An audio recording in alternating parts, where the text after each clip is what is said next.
hard the last couple of days with his team. I wanted to thank his emergency management folks that have been responding to the tornado. We have Secretary Gillespie of Department of Human Services, along with Director Melissa Stone. We have Secretary Johnny Key here, and of course we have Secretary Jose Romero, and I see Senator Keith Ingram, and thank you for joining us, Senator, today as well. First, let me make a comment on the storm damage, which I have witnessed personally. I wanted to give you an update. I'm pleased to say that FEMA, Federal Emergency Management Agency, will be deploying 2 teams tomorrow beginning at 8 a.m. in the impacted areas to assess damages. At this time, we can report that we have a total of 307 structures that were impacted, including 61 totally destroyed, 82 with major damage, 121 with minor damage, and another 44 affected in some way. There's also agricultural damage to cotton gins, rice company damage as well. We had over 12,000 with power outages. That number is down to approximately 1,200 this morning. So the Entergy, electric cooperatives, and others are making enormous progress in restoring power. I want to express my continued concern. Director Gary is working on this every day, and his team. If there's anything that is needed, we're there to respond to that. We have shelters in place. We have our voluntary organizations that are working with the needs of people, but it's certainly a devastated area in terms of property loss, as well as 2 losses of life. And now let me move on to another topic, and this is really a follow-up discussion that Senator Ingram and I and some other legislators had during the most recent special session of the legislature. And I assured Senator Ingram that the developmentally disabled waiting list is a great concern to us. We have a commitment and a plan to address that. We've been working on this, Secretary Gillespie and Director Stone, for many months, and today we're prepared to advise as to specifically how we're going to tackle this challenge. Let me give a little background first. Our Medicaid waiver provides services to individuals with intellectual and developmental disabilities. The waiver serves more than 5,000 Arkansans, but for many years there have been a significant waiting list of thousands of Arkansans waiting for a waiver slot to be opened for them. My administration has not ignored this problem. We have added 1,200 additional slots to serve more clients in the preceding years. We have addressed it. That gives people hope, and more people go onto the list. But there's still many that have been on that list for way, way too long. As of December 1 of this year, there were 3,204 individuals on the waiting list waiting for services. Of these, 1,861 clients have incomes that are low enough that they do qualify for Medicaid services. They are getting some services, but the remainder are receiving no services at all. Today, I'm announcing a plan to provide services to everyone that is currently on the waiting list. And let me talk about how we can address this. First of all, I am asking today, submitting a waiver request through our DHS partners to the federal government to allow us to have 200 additional slots. Now, this costs money, and so those 200 additional slots that will go into place now will be funded through our existing revenue. A few years back, we took some of the revenue from our passes that were created for a revenue stream for our developmentally disabled list, and through that funding, we're able to increase 200 slots and pay for 200 slots so that 200 on the waiting list will get the services they've been waiting so long for. In terms of the future, I'll be asking the General Assembly to add $37.6 million additional funding to create more slots so that everyone who is currently on the list will be served by June of 2025. How are we going to do this? Whenever I submitted our balanced budget proposal in the 2021 session, we provided additional $60 million of funding for DHS. So we're setting aside $37.6 million of that $60 million in additional funding to reduce the developmentally disabled waiting list. And so the funding is in place. It simply takes some language that will be added to the budget so that that can be used for this purpose. And with the legislative support, I expect that that will be supported and will be a part of the legislative action this next session. Once approved in terms of that funding, then DHS will submit a request to amend the current waiver to progressively add enough slots over the next 3 years to serve everyone who is currently on the waiting list as of today. And again, that represents thousands of Arkansans. It gives them hope. It gives a specific plan as to how to address this great need that we have to meet the needs of our most vulnerable citizens. And so I'm very pleased with that news today, and I would invite Director Melissa Stone, if you would come and make your comments, and then we'll go to our COVID report. But I wanted you to speak to this issue as well, who's worked very hard on this. Thank you so much, Governor. I think I speak for both Secretary Gillespie and I and the rest of the team at DHS that this is a really exciting day for us. It's something that we have worked on for a very long time. We're very thankful to the governor. Since he has been in office, with this announcement today, he has doubled the amount of people that are served on this waiver since 2015. People have waited a very long time. And because of this announcement, we are able now to move quickly to get them to services they need to stay in their home and in the community. The services on these waivers change people's lives. I'm sure you've seen some of the videos that we've put out in the past, but it's really hard to explain how much help these services can be for a family that have a loved one with an intellectual disability. And so today, I hope that everyone watching, just this renews their hope that they will receive services they've been waiting on. The thing that we have to continue to work on today, and that the governor has made a commitment by writing a letter to HHS, is we have to continue working on expanding our network of providers who provide direct support to people with developmental disabilities. We are doing 2 efforts to try to expand that network right now. One is asking CMS today, when we submit the requests for the 200 slots, to allow a training component in lieu of experience. That is now a requirement that staff have to come in with 1-year experience. We believe that we can safely train these support professionals on site and put them to work. And that will open up our job opportunities for these direct support professionals. And 2, we have asked through an American Rescue Act funding plan for CMS to allow us to do an initial infusement of $87 million into these home and community-based providers to help stabilize their workforce and allow them to use the funding for recruitment and retention and training. And so again, we are so thankful for the governor for noting these 2 items in the letter to HHS that'll go today and encouraging them to please approve these things. So again, thank you so much. It's a very exciting day. Thank you, Director Stone. And Senator Ingram, I know I didn't give you much note. Would you like to address this issue? You're good.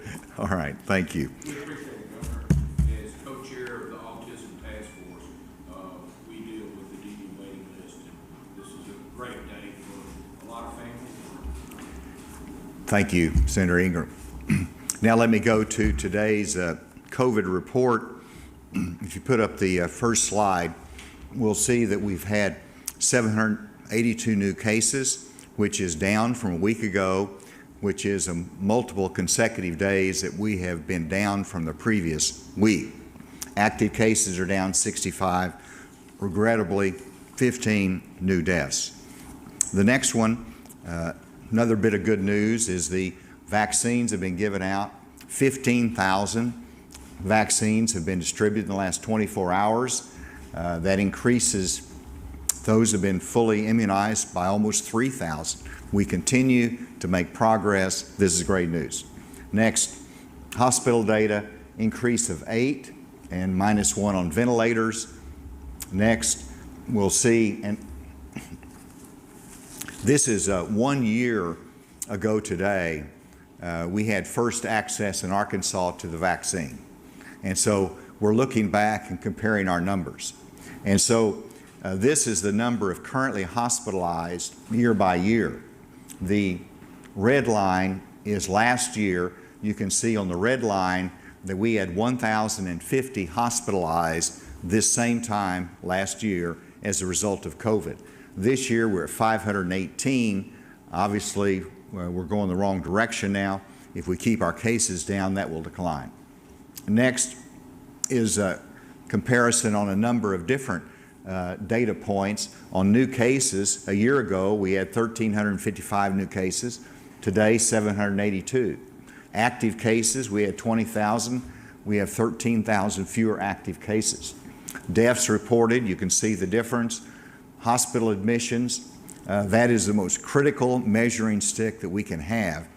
A year ago, we had 1,050. That's when I created the Winter COVID Task Force. That's been very instrumental in managing those that have been in the hospital and needing care. But today, we're at 518. Hospitals are still crowded, but it's easier to manage 518 than it is 1,050. Those on ventilator, you can see the difference as well. This is encouraging as well. If you look at the eligible residents of Arkansas for vaccination, that's 5+ years of age. We're now have right at 64% either fully or partially vaccinated. Those numbers continue to be encouraged with 52% fully vaccinated. Next, a consistent reminder that if you look at the data, 85% of the new cases are not vaccinated. 87% of the hospitalizations not vaccinated. 85% of the deaths not vaccinated. Obviously, you look back over the last year and the deaths we've had, we just wish a greater percent had been vaccinated. And so in the first year of our vaccination program, 3.6 million doses, 1.8 million Arkansans. Much more work to do, but that's a progress report over the last year. And with that, let me ask Secretary Romero for his comments.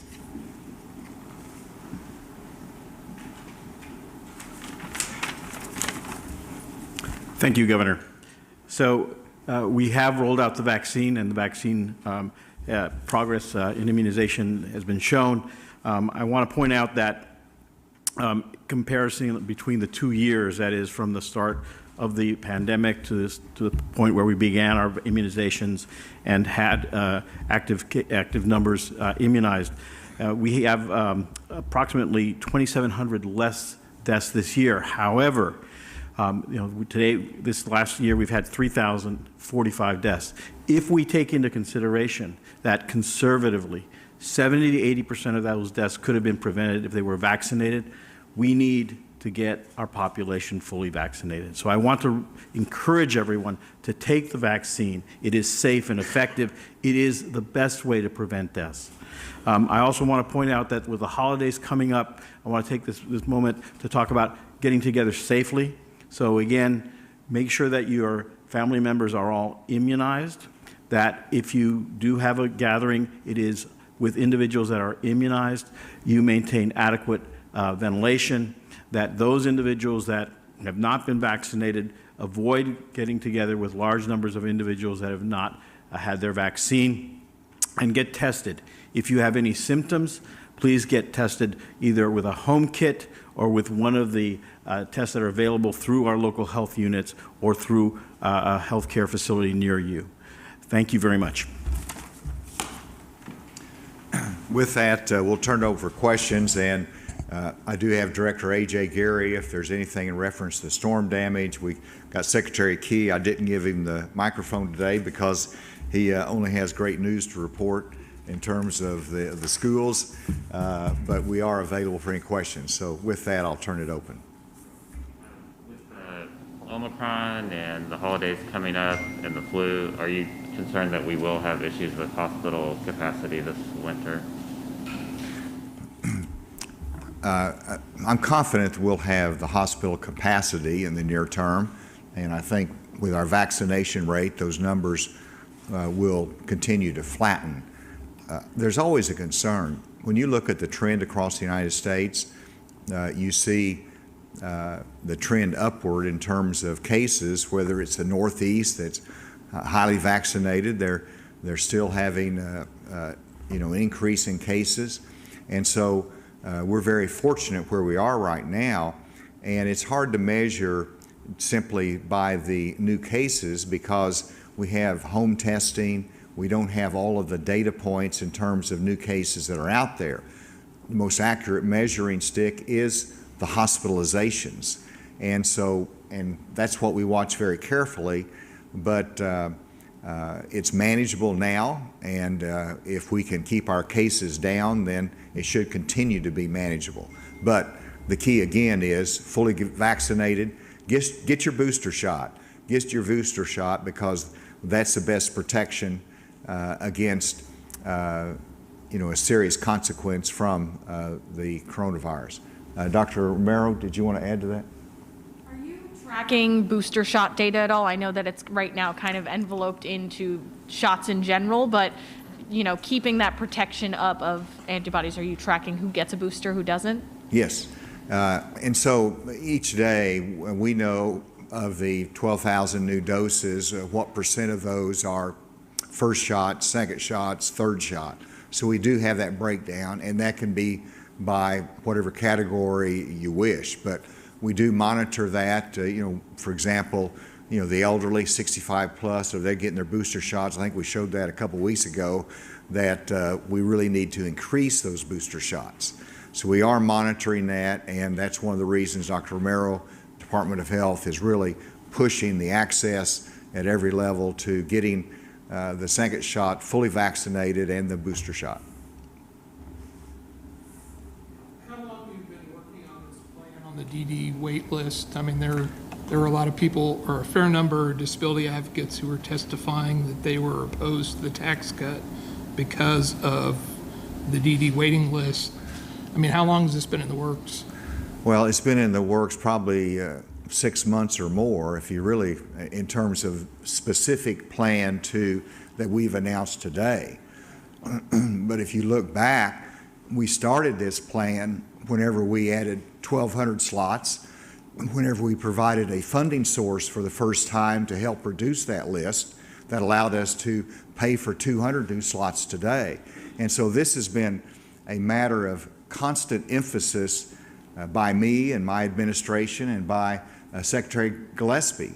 So we have worked on this really from day one. It's just now we are in a position to look forward and say we can even do better with the $60 million that's been added to the DHS budget. We are in a position that we can take 37.6 of that to over time completely reduce the existing list. And so this, as Melissa said, is very exciting, but it's something that we've worked on for some time.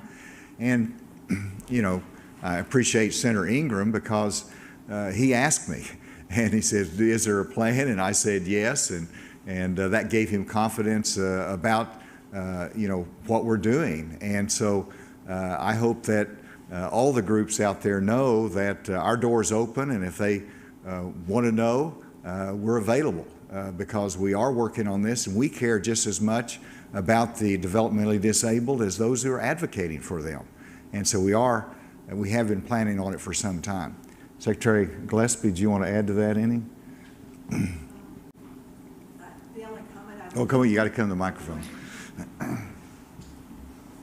The only comment I would make would be, as the governor said, we've been working on this since he took office, but we have also been working on how to actually achieve this with real dollars, and we began to see in the summer that it might be possible. And it was in the early fall, as we were looking at the SFY 23 budget, we realized we had the opportunity to potentially take that funding and actually, that's supposed to come in this next session, and shift it to this purpose. So we worked with DFNA, and then we presented to the governor, and we've been working our way then through details. So it's been in the works, as he said, for several months. Is this money freed up because you're getting a higher match from the federal government? It started from that, but it's also been freed up partly around utilization, and it's also funding that we've had coming because of the passes and the revenues from there. So multiple factors have led us to get to this point. The increase. Let me just add to that, though, because she said utilization, which to me means that we're saving from our past program and other means that gives us comfort level to use this for the developmentally disabled list. Is the increased public health emergency matching, is that going to continue next year? At this stage, the public health emergency has been extended by the federal government through the end of March. They have not yet said whether it will extend past that date. I know you said about 300 buildings were damaged in the storm. Do you have any cost estimate for how much damage? That's what the FEMA 2 teams will be doing, making those cost estimates along with our team. And so to meet the federal threshold for disaster declaration and federal assistance, it has to be, with our population, somewhere between $4 and $5 million. I believe that, and those have to be uninsured losses. And so even though a home that's destroyed, if it's insured, it doesn't count against that loss. But with the, many of these are low-income homes, I'm afraid many are uninsured or partly not covered. And so I believe we will be able to meet that threshold, but time will tell. And I know that I was in Monette yesterday, and some buildings around there are still damaged from tornadoes in the past few years. What is being done to make sure that relief and rebuilding gets to some of those homes who might not be insured? Do you need that federal assistance? Like, does it need to cross that threshold, if that makes sense? Yes, and so it has to meet that threshold for this storm. We can't count past storms, obviously, but it has to meet that threshold or we don't get any support for this disaster assistance from the federal government. AJ, do you have anything to add to that?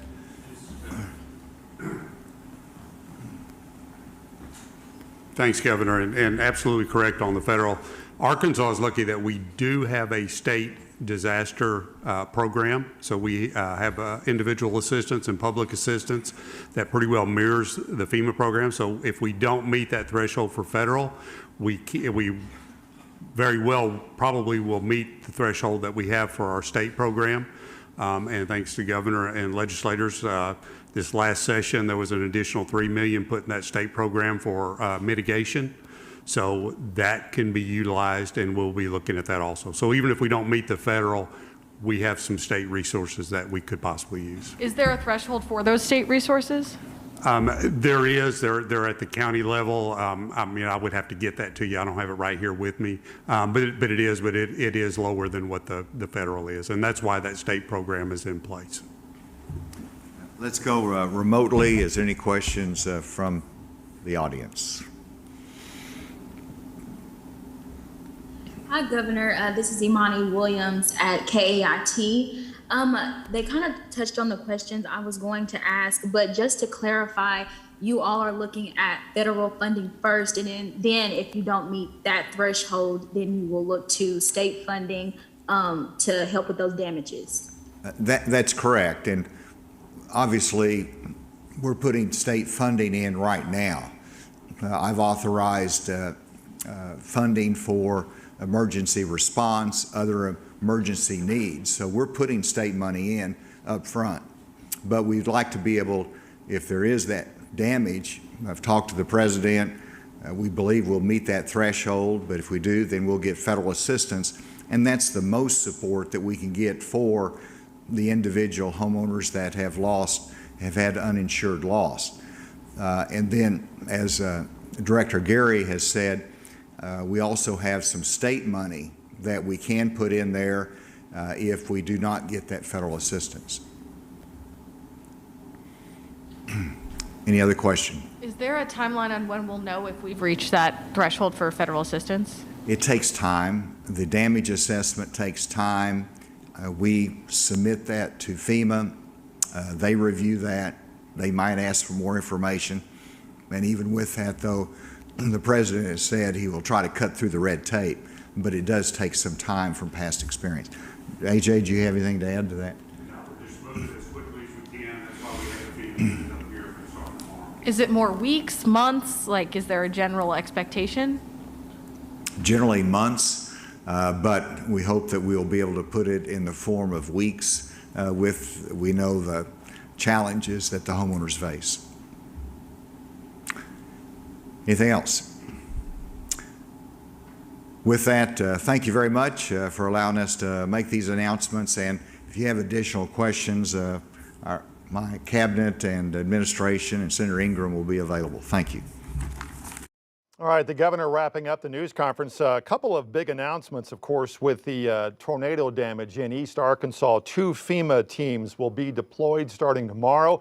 You heard there at the end, it may take months to figure out exactly how much damage was caused by the tornadoes and severe weather that moved in over Friday night. 307 structures. There has to be a certain threshold that is met before any federal money would be allowed to come in, or at least be sent to Arkansas to help those with damages to either to businesses or homes. The other announcement had nothing to do with the storm or COVID. There has been for years a waiting list of those with developmental disabilities in order to get Medicaid treatment, or at least services provided through Medicaid for these clients.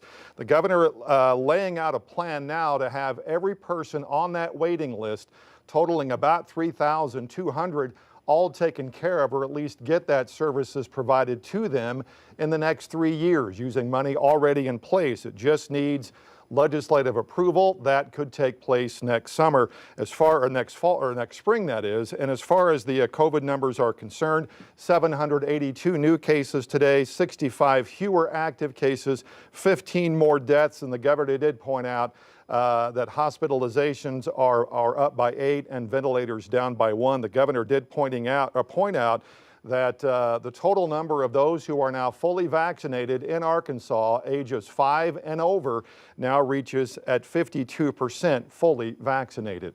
We'll, of course, have a recap of what the governor had to say and some reaction coming up tonight on your 5 News First at 4, 5, and 6. Till then, have a good afternoon. It's a new BMW. Welcome to Club Daytime. You can win people even at home. It's a trip to Miami. Go big head. Well, let's do it right now. Let's make a deal. Give me the cash. $21,000. Welcome everyone back to Let's Make a Deal. It's time for Let's Make a